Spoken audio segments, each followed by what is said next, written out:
And now I would like to introduce our distinguished speaker. Dr. Kamen is a practicing physiatrist with a subspecialty in chronic pain rehabilitation at Moss Rehab Hospital in Philadelphia. He is a clinical associate professor in PMR at Temple University and faculty of Thomas Jefferson Department of PMR and UPenn Occupational Medicine residency programs, where he teaches clinical outpatient rehab and pain medicine.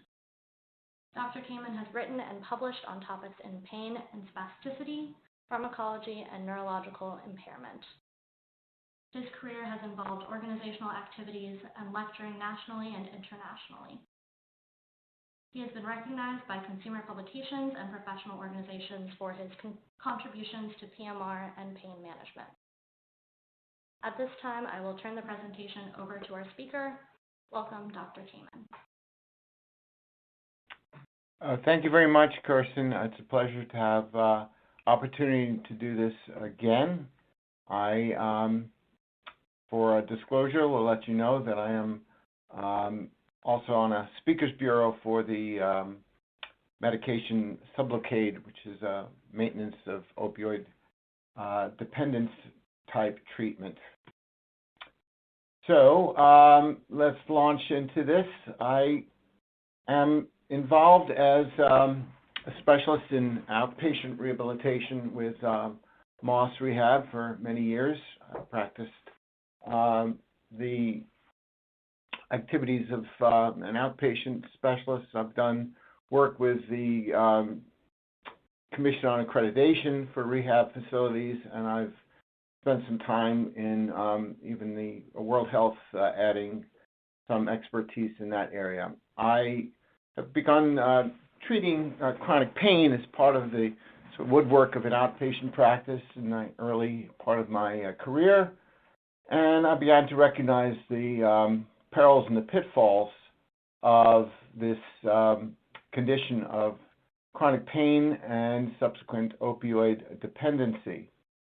So the talk today will focus on the relationship of our IRF systems within this concept we call the opioid crisis, and I'll try to expand your awareness of what this truly entails. So, of course, the foundation is about addiction, and it's a part of our responsibility, I think, to understand as providers of services to individuals with physical impairments, the concepts of relationship to their medications as an addiction.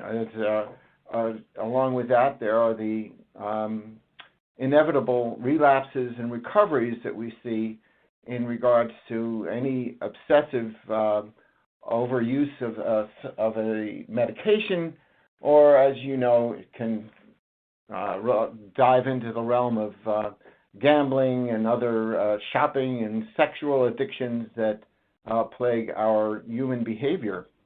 The frequency of the substance use disorders and opiate use disorders, I'll refer to them as SUD and OUD throughout this talk, are, I don't think, as well recognized in our own rehab healthcare systems as they should be, often coming in on the bottom of a list of a variety of management-related problems, but they are there, and certainly pain is part of what we deal with in our rehab population, often having had surgeries, and it is critical for us to understand the response that our other healthcare systems and brothers and sisters in healthcare and the acute side have contributed to understanding the opioid crisis and dealing with it in a critical fashion.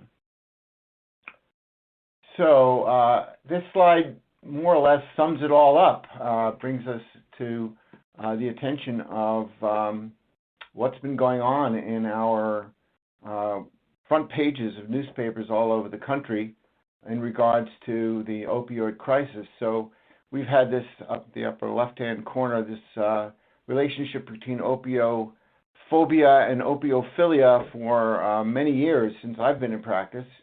And it's not all about pills. It can be about other aspects of opioids. But indeed, there's been a shift in our, or a swing in the pendulum, so to speak, in our relationship to opiates over the years that I've been practicing, and probably before that. That number, 70,000 Americans died, is pretty powerful, and the projections are to increase. However, that is not just a figure from medication or prescription opioids. That has to do with, again, the street use or illicit use of opiates, and especially in this day and age with the advent of the synthetic opiates. And we'll talk more about that a bit, the fentanyls and the carfentanyls that are invading our streets, basically. And indeed, we see these people in our rehab clinics, often, again, in a secondary and third level of their problems that have arisen over these years. Unfortunately, I think this has come to the forefront, as you can see in that left-hand graph, with regard to heroin and fentanyl, especially. And it's not just it's really it divides along racial lines, and there's been an increase in our fentanyl and the use of opioids in the Caucasian population, which I think has brought that, unfortunately, into a greater focus for many of us. And it's obviously invading all populations, rural and urban. There is a decline in the rate of opiate prescriptions, but these synthetics have become more available, cheaper, and easier to get on the street. And now that there's reversing agents like the Narcans that are being handed out by pharmacies and by prescription, there's a tendency to use even the strongest agents, thinking that, well, they'll get revived. So that's a real problem. On the right-hand side of the slide is the dichotomy of having to treat pain, and access to pain is a fundamental right, as Declaration of Montreal declared in 2010. However, this right to pain management, again, seems to have slipped into this concept. We have to reduce everybody's pain numbers and give them whatever they want for treatment of pain. And that created, I think, a problem that the Joint Commission had to deal with when they came out with pain as a fifth vital sign around 2000. And that created some derision there. So the opioid crisis is more than just a opioid problem. It's a substance use disorder problem. It's certainly a behavioral health crisis. Chronic pain has risen in the ranks of identified conditions that spur this crisis on, and we'll reflect some of those numbers as we go forward. Social services, this is all about our social environment and the social determinants of health, which we'll touch on, important to a rehab audience. But these are crises, there are turning points, there are decisive moments, and they are essentially unstable. We have yet to come up with a singular conclusion as to how best to handle these conditions. This is somewhat what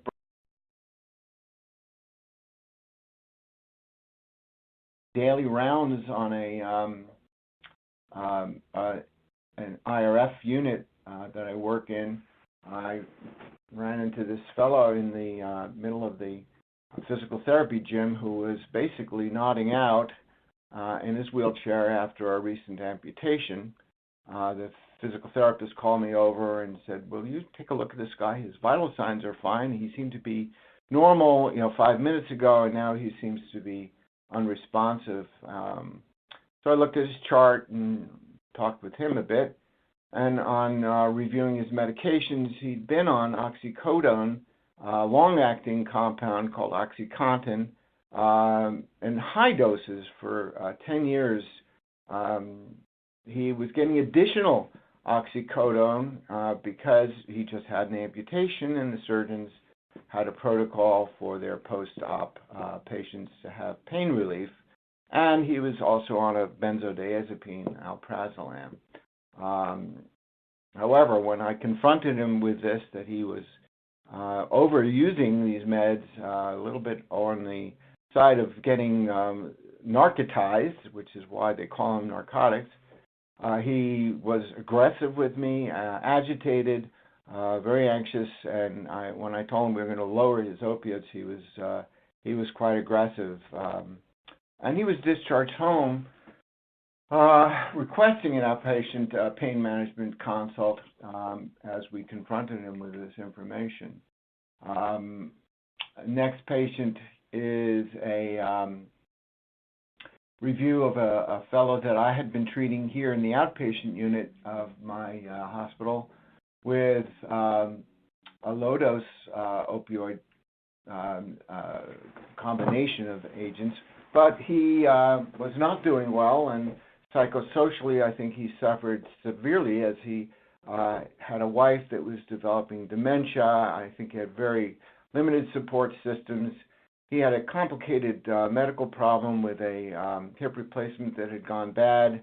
I don't know if you can see on the right-hand side of that slide, there's a arrow pointing to extra bone that was growing called heterotopic bone, and that's a painful condition and restricted his mobility. He had a previous injury to his similar limb, the left side, and he was not walking well. So he went home and started drinking and wound up in the ICU in liver failure. I got a call from the hospitalist asking me if he was a candidate for a liver transplant based on the fact that I was the one dealing with his chronic illness conditions, and that was a tough question. There are a lot of issues surrounding that. He ultimately did not survive and did not go ahead with a liver transplant. There was a third patient here, a case study of a fellow with, let's see if I can, we'll just skip this one. So spinal cord patients who also have quite a difficult time dealing with chronic pain.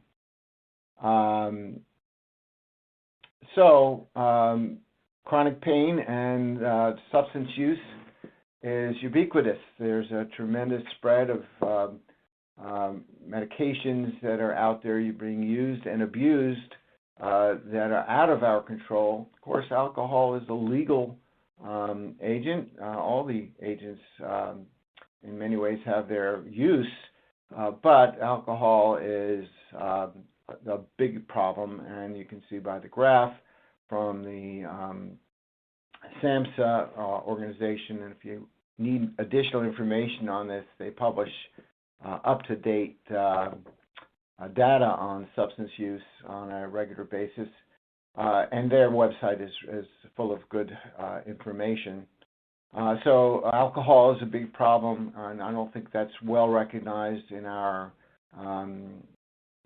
treatment schemes. We're dealing with their acute illnesses, their spinal cord injuries, their amputations, when indeed they may have had years, as this other fellow did, of alcohol or opioid use disorder that had not yet been addressed. And you can see by the numbers, it's again quite ubiquitous, and the overlap of people with both alcohol use and illicit drug use is likewise significant. It's about 13% of people in this slide from SAMHSA again. So we are dealing with polypharmacy, poly-illicit use, and that's not an infrequent occurrence. Huge numbers to deal with, and these numbers, again, can dwarf the treatments for diabetes, stroke, and other conditions that are often, again, comorbid to these conditions. Of the individuals with these disorders, substance use, opiate use disorders, in this slide it shows only 11% of adults, and this is 2015 data, actually receiving specialty treatment over the last year. And again, that's a small number, so it leaves about 82% who are not getting appropriately treated. There's a perception of need for treatment in about 7% of these patients, but only 11% actually did get treatment. This was 2015, and the statistics, and you can track them over the year, haven't changed that much.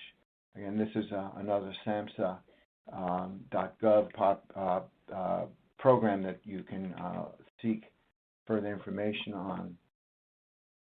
So in our hospital systems, we have these individuals excuse me, who have addiction disorders, both to opiates, alcohol, other illicit drugs. Cigarette smoking is obviously quite prevalent still. And the population I see in my clinic is inordinate. It's really something that strikes you anymore. We have evolved in some ways, but we still have a large population that tends to smoke without understanding our real recognition of the responsibility that they are taking upon themselves. And that's true about all substance use disorder behaviors, really. So polysubstance abuse is common, and the economic burden is clear that we see more hospitalizations for these individuals from a study done in 2016, and the actual costs were about $14,000 per person cumulatively compared to non-substance use disorder patients. And it breaks it down here by their payer. So we're seeing that in the socioeconomic spectrum, I think, more frequently in individuals with less financial wherewithal, and that's a problem. These are diagnoses, again, buried among other problems, pancreatitis. We do see significant amounts of back pain and opiate use disorder in my population, diabetes. These are presenting problems to our primary care physicians and our general medical clinics that are part of the chronic pain crisis I alluded to, where almost a third of the population does identify as having some type of chronic pain disorder. And that begets our attention as providers for treatments, and treatments often involve these substances that can lead to a use disorder in susceptible individuals. In our population with ongoing opiate use and illicit drug use especially, we're seeing more this cellulitis, abscesses, wound infections. Endocarditis is something I've seen in our rehab clinics because that often leads to what's called embolic strokes, with the bacteria actually collecting on the heart valves and then spreading to the brain and central nervous system as the infection worsens. The problems of osteomyelitis, pulmonary disease, trauma, all are buried in the exposure to a variety of opiate and substance use disorders. The costs to the healthcare systems and government in general is now estimating over the last 10 years, 16 years in this view, of about $1 trillion total. It's broken down into the costs for education, costs of the epidemic, related education, child and family assistance, criminal justice, healthcare, and loss of productivity that's either fatal or non-fatal. So we are really looking at a huge economic burden of the opiate use and substance use disorder conditions.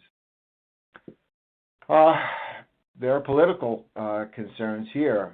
These are the substances of abuse that are called opiates on the left, if you're not familiar with them. And on the very bottom, you'll see that we now have synthetics of these agents. So the term opioids is partly a partial synthetic combination, such as a tramadol. Oxycodone is a partial or an old synthetic. In fact, oxycodone has been on the medical market since 1913, hydromorphone since 1920s. So these agents have been a long time. Morphine is the classic opioid. It's the opiate. It's actually derived from the opium plant. And in the 1840s, the Chinese fought the British for three major wars that had to do with the British bringing opium into China and bringing out their ships full of fine silks and furniture and artisanal objects that the rest of the world wanted, and the only thing that China needed was, or so in the eyes of the British, were opiums and opium products, and they created quite a havoc. It wasn't until the beginning of the 20th century that they settled that affair, and now we're dealing with China in 2020 after Hong Kong was given back to the Chinese government by the British in, I believe, 2009. In Afghanistan in 2003 and in Philadelphia 2019, we're finding these wars that have to do with opium. And it is a real constant battle that has yet to be won and resolved. There are many types of other substances I've listed here as well that create this kind of derision. Over the years, there's been legislation starting in the early part of the 20th century with the Harrison Act, looking at addictive substances. I was watching a PBS show last night about how Coca-Cola company put cocaine in the product up until around then, the 1914, 1910s, and it was Teddy Roosevelt was the president who fought with the food manufacturers to not put these addictive and other poisonous substances in our food supply.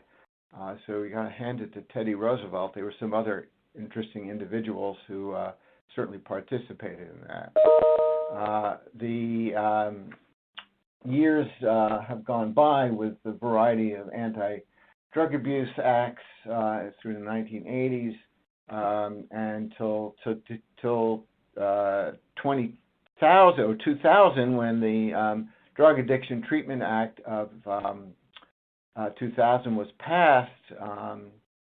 That I believe that was under Clinton. That had to do with the availability of buprenorphine therapy for management of office-based opioid dependency. And we'll talk a bit more about that subject.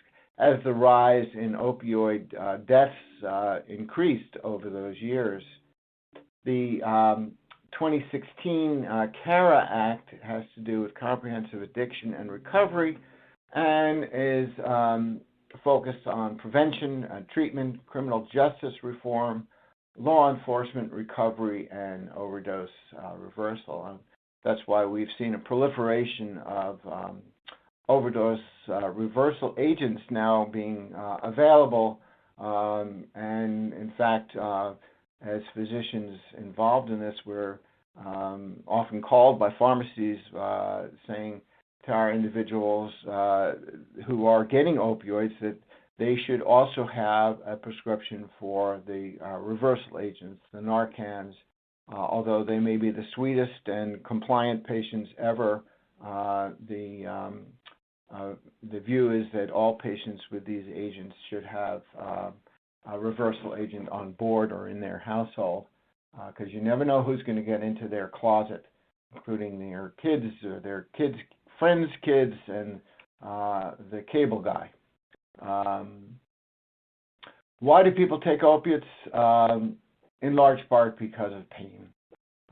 In this study, 63% initiated opiate use because of pain, and I think that's well known. I think teenagers who have their wisdom teeth pulled out get started on a medication, and dental professions again have been hammered as much as we have in medical profession to cut back and to provide alternatives other than just large bottles of opioids, and that's been curtailed rather significantly. And then there are other reasons for prescription opiate misuse, including feeling good and relaxation. Helping with sleep is a big one. Finally, basically because patients recognize that they're hooked and they just continue to take them. And there's a small group of experimenters, of course. So as I mentioned, the context of chronic pain is that this was a telephonic study that was done in 2012, but it was extrapolated after, I think, about 15,000 phone calls that about a third of our population, about 126 million, and that's been looked at critically. Some other people say, oh, no, it's only 50 million. So if it's only 50 million, that still is quite a burden. But at these numbers, which were extrapolated from a study that was done by our government, showing a population of 25 million, or 11%, showing rather severe pain, and 14 million showing the most significant level of pain. And this is more than cardiovascular disease, diabetes, and cancer combined in our population. Unfortunately, funding for pain hasn't kept up with other funding areas by the NIH. You have to consider the numbers here. I think individuals with HIV/AIDS, probably very low number, so the expenditures per person are obviously quite higher, whereas cancer is much higher. But nevertheless, at the bottom of the list is chronic pain. It's only estimated at $4 per person affected by pain for NIH funding. And that's just not addressing, again, the heart of this matter, which, as mentioned, begins with pain often in many, many cases. And this is a longitudinal problem. So on the right, the perspective is we see patients in their 20s with spinal cord injuries, strokes, a little later in life, but brain injuries, acquired trauma that are going to live another 30, 40 years and have these burdens to bear, these pain and impairment problems that are not just going to go away despite our advances, and I'll briefly touch on that, but we're going to have to deal with pain following amputation, spinal cord injuries for a long time to come, and that applies to a variety of the conditions that we do see in our rehab population, both in the IRF, in the outpatient, and in the community at discharge from the hospital systems that we're involved in. Who gets a head injury? Who's more susceptible to these polytraumas? Well, it turns out individuals who have drug and alcohol problems in the first place, individuals who have other psychosocial stressors, And this is indicated by the larger font size on the illustration to the right. So it's our individuals who are susceptible, it seems, to these injuries, who are also likely to have comorbid problems with substance use disorders. What is addiction in the eyes of our definitions of addiction medicine? This is a chronic disease of the brain reward system, our motivation systems, memory and related circuitry. These are the critical issues that we deal with in our brain injury population in regards to motivation. Our individuals with stroke and neurological, neurodegenerative diseases, we need to have a carryover from our therapies and treatments. And if there is something interfering with that motivation, their memory and circuitry, they're going to be much more difficult to manage, and indeed they are. And we've localized those areas of the brain that are responsible for reward, and we understand that pain is transmitted at these local centers, but just an MRI of pain doesn't explain the totality of this condition, and it is unfortunately not something that we can just ablate by sticking a needle in or a stimulator of some sort. So these are the A, B, C, D, and E's of addiction: the inability to abstain, behavioral control impairments, craving, diminished recognition of significant problems in our own in your own life, and a dysfunctional emotional response. And that's again been drawn out by Nora Volkow, and Dr. Kolb, who have identified the major stages of addiction of binge and intoxication, driven by our deep brain basal ganglia area, the amygdala driving the withdrawal and negative effects stage of addiction, and this preoccupation and anticipation stage being in the prefrontal areas of the brain. Knowing where these sections are is important, as we again see injuries in these areas, but we also see self-inflicted injuries by the opiates and substance uses themselves. And there's just no control over this network of phenomena that are going on. But that's the basics. We use DSM-5 criteria. That's the Diagnostic and Statistic Manual developed by the American Psychiatric Associations, and this was the latest level of DSM-5 publication.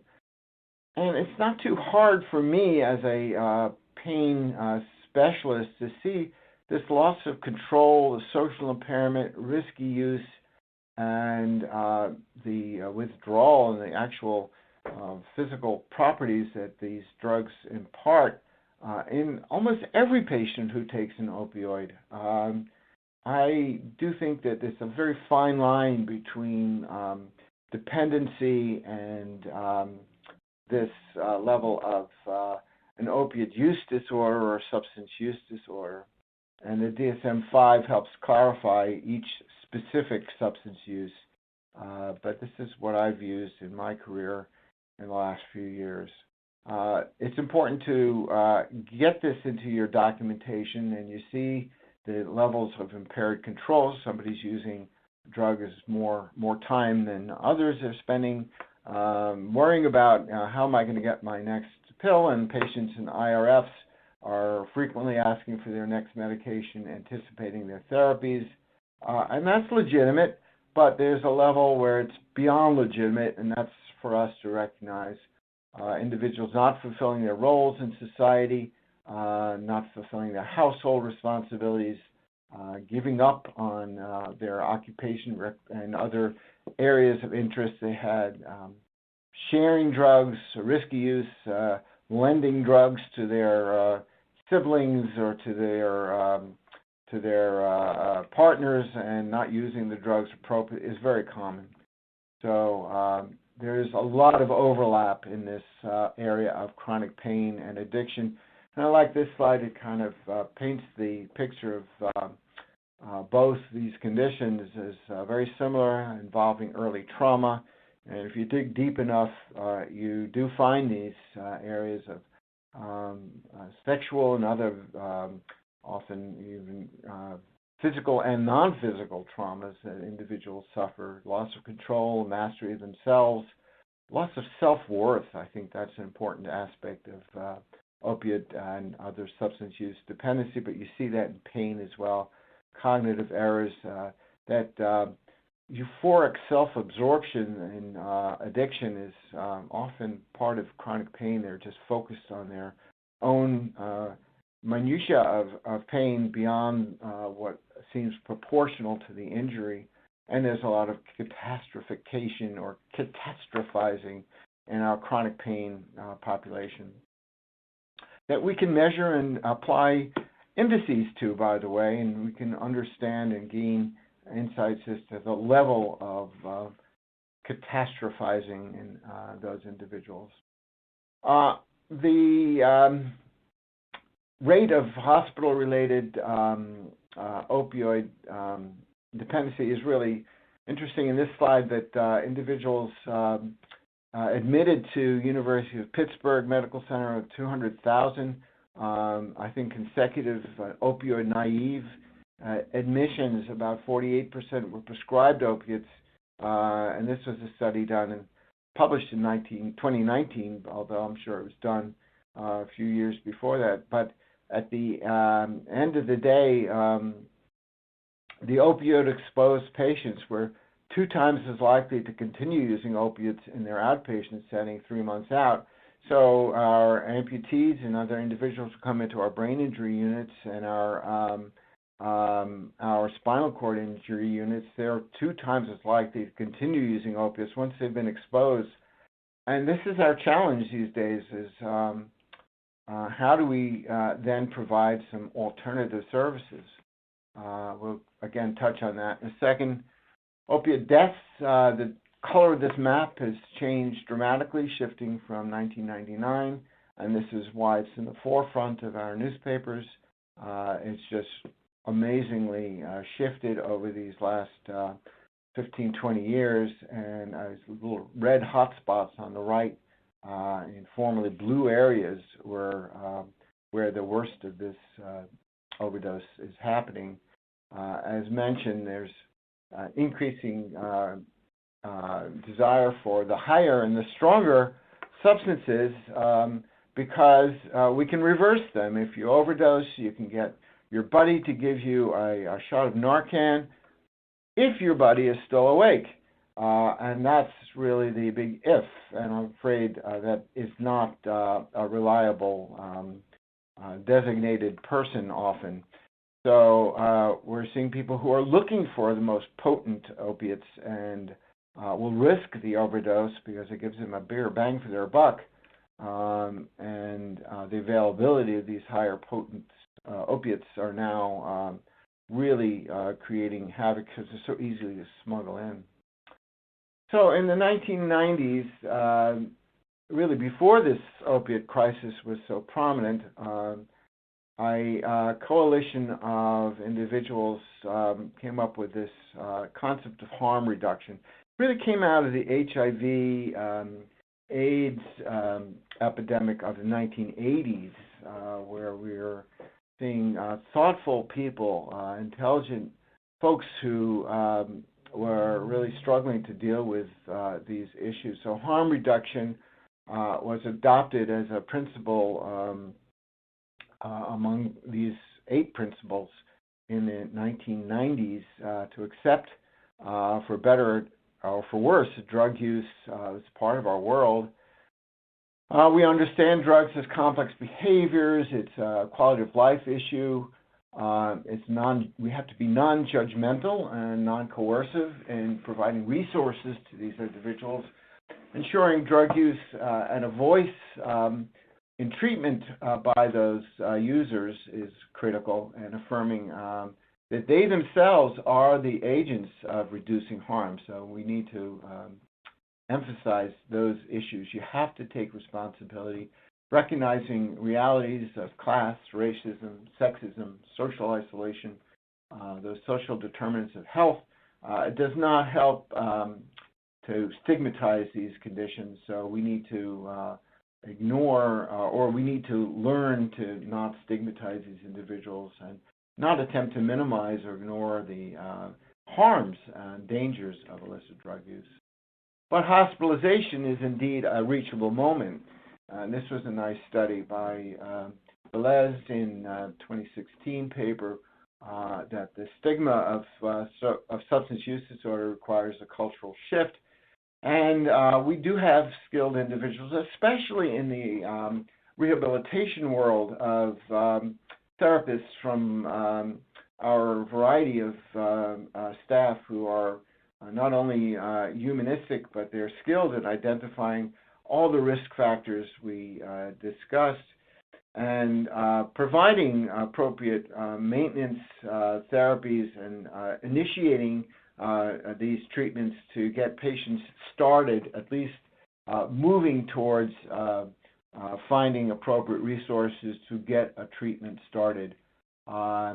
These are the risk tools. I'm not going to spend time on this, but we have some brief risk tools to understand individuals who are hospitalized, who are overusing agents, and this is a screening tool that's been identified, along with the what's called the SBIRT, or the Screening Brief Intervention model, 5 to 15 minutes, and understanding how to get somebody started in treatment is coming from that. Best practices for pain have been identified in several studies. The 2011 study is available on the internet that looks at stepped care. This is actually from the VA hospital systems, which have given them a lot of credit. They've developed some nice new scales that we're using to understand the impact of pain on individuals and the stepwise progression from some of the more simple to more complex treatments that are available, including interventional pain where it's necessary, procedural, but behavioral approaches are really critical, as we can see on that 2019 study. Integrated approaches are emphasized. Complementary study activities always emphasized, although not often well paid for and may be difficult to get in more rural areas. These are the medications we have for assisted treatment. It's called MAT, substance use disorders, particularly opiates, but also for alcohol. So methadone has been around for many years, since the 60s and before, when it became available for clinic-based treatment of opioid dependency. But it does create problems, euphoria, cardiac, respiratory precautions abound with methadone. Buprenorphine was developed in the 1960s through what was called the narcotic farm. Very interesting YouTube adventure if you're interested. Looking at ways to reverse or to treat addiction, and buprenorphine came out of that, which has become a very important part of office-based and home-based treatment. Also, it can be used in the hospital for withdrawal. Naltrexone is what's called an antagonist, and you can see on the right hand that there's no euphoric effect from naloxone. Buprenorphine has a partial agonist effect, but it doesn't have that full effect of the methadone treatments. The other thing about buprenorphine, it doesn't suppress respirations. It does provide analgesia, but it doesn't suppress respirations as the standard opiates do. And that's why most overdose deaths occur, because basically people forget to breathe. And unless they're reversed by their narcotic antagonists like the Narcan, they go into respiratory arrest. So analgesia is affected, as you can see on the right hand, but not respiratory responses. Have not changed dependent on the dose. So it's a dose dependency slide illustration.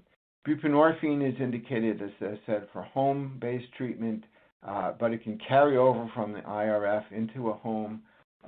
therapy. It can relieve cravings. There's the ceiling on respiratory effect, and so on. It's going to, in fact, shown to decrease all-cause mortality approximately 50% when you've got down to the weeds here. Addiction is not a simple drug, not a simple treatment, and we need to maintain patients on something that will prevent them from killing themselves.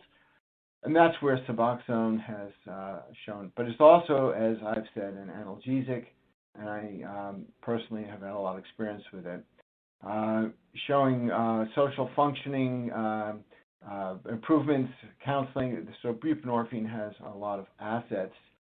This is a slide from our own hospital system here in Philadelphia showing that there is a decrease in the rates of leaving against AMA, against medical advice in individuals who have now gotten treatment. So these are patients with opiate use disorder treated over 10 years, showing a decrease in that last slide to the right in their leaving the hospital against medical advice, and it's urging hospitalists to obtain the waivers necessary to write prescriptions for buprenorphine treatment upon discharge. There's something called a warm handoff, which means that in the hospital, physicians can write for buprenorphine for opiate use-dependent patients without a special waiver from the DEA. Outside the hospital, you do need a waiver. It means you have to take a special course and be trained in addiction, and that's, I think, a fair thing to do. So the data is, though, that this has been helpful. This is from Mass General, I believe, a health system-wide initiative to create these opioid stewardship programs, which you must have heard about by now. But opioid stewardship implies that we're providing some type of efficient, comprehensive, and multidisciplinary approach to treating this epidemic. And who's better to do that than a rehab hospital group? We're good at inter and multidisciplinary approaches. But we need power to do that, and it comes from our administrators. We need to measure the metrics. We need to look at the results and then display the outcomes that show a decrease in the number of opiate prescriptions, and that indeed there's a higher percentage of people who have gone on to opioid maintenance with agents like buprenorphine. In my hospital system, again, 2018 to 2019, we implemented this opiate task force. I had the privilege of being a participant, and we really developed a multidisciplinary approach, both inpatient, outpatient, and emergency department specific. So we piloted this opiate stewardship program and developed withdrawal policies, how to deal with opiates in the hospital system, and a cohesive process for managing these patients with that element of what we call the warm handoff. This was another illustration from the Oxnard Clinic, which I am not personally involved with, but showing the algorithm of opiate stewardship committee coming from a higher level of administrative support, very critical. And I believe it's really important for our EMR systems, our electronic medical record systems, to become sensitive to this and develop ways of communicating our efforts. This is another group. So, and specific to sort of wrap this up, the opioid crisis, substance use crisis in the rehab hospitals has many roots, but no boundaries. Heroin and synthetic drugs have become a problem with a lot of mortality and cost to our healthcare systems. Medication-assisted treatments exist. We need to develop increasing dissemination of that information and make sure more physicians are trained to use these agents. We have to erase the stigma of SUD, and there are programs that are developed by SAMHSA, the government organizations, focused on the impact of the social determinants of health, which is a big factor in sustaining a opioid treatment program for these individuals' substance use treatments in our communities. So it has to go beyond our hospital systems. But rehab facilities, IRFs, are the final conduit for complex health care. We deal with a variety of conditions associated with pain, but associated with pain comes substance and opioid abuse, and we need to recognize that the frequency of opiate use in our population demands screening and identification for those at risk for the morbidity and mortality associated with this. We need to develop our EMR systems, as I said, to screen, track, and monitor outcomes, improving upon our outcomes as we identify them, avoid recidivism and readmissions by addressing that issue of stigma, and attention to the social determinants.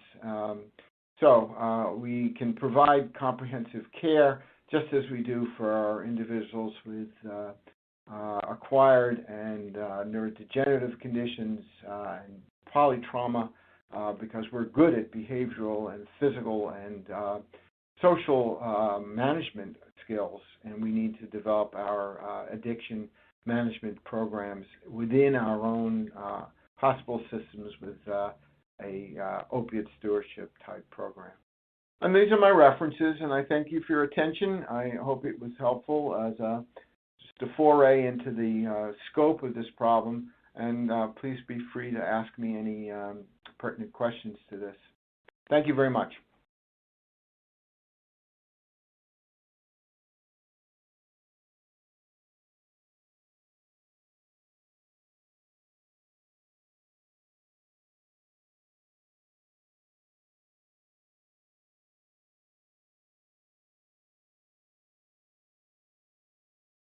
Anybody have any?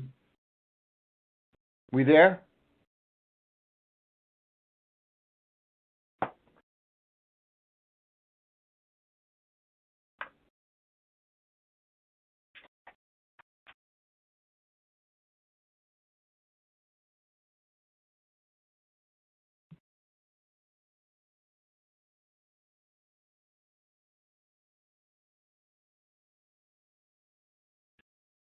So I'll start a question regarding how do you start to implement an opioid stewardship program in your hospital system. And I think the basics of that are that you have to engage all parties that you know are good at program development. And it often starts as a grassroots effort by your clinicians, and then extends into requiring a support from your administrators who engage critical clinical and administrative leaders in the process. And I think it's an organic process. It grows, and it creates a nice, I think, interdisciplinary web. I've been able, through our program, to communicate more freely with other specialists within our hospital system, from acute care into the rehab system. I think the critical issue for IRFs is how do we address this in a short hospital stay?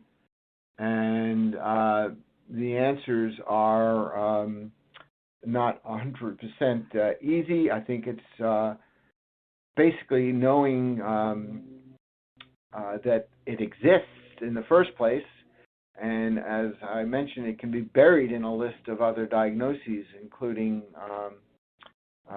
much more serious medical conditions.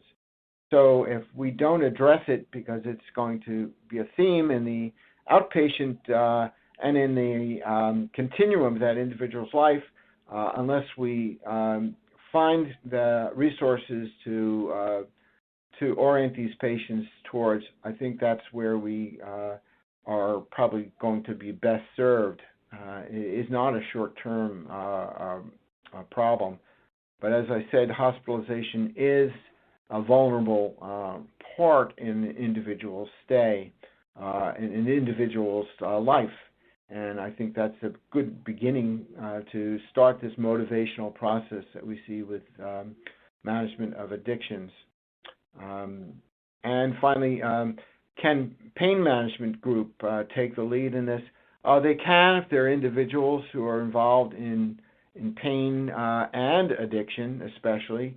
And I think it behooves pain individuals to become conscious of that side of pain, because it's unfortunately going to happen with individuals exposed to these medications. Can pain management lead? Not if they're just interventional. They need to engage others, as I said, from administration onward into the different disciplines. And I like the way our hospital did it, which was divided into an inpatient group, an outpatient group, and the emergency department group, which is, I guess, extension of the outpatient. In our case, in IRFs, we really need to have individuals who are skilled in understanding and disseminating education about addiction, especially. All right, I'm going to end there and turn it back over to Kirsten to finish up.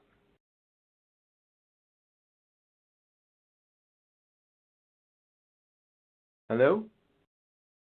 Thank you, Dr. Kamen.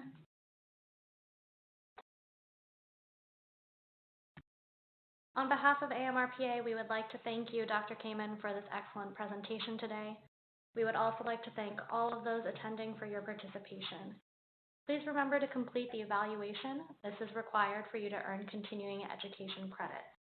Primary registrants, or those who purchased the webinar, will receive an email later today with instructions on how to claim this credit. This concludes our program today. Thank you for joining us and have a great afternoon.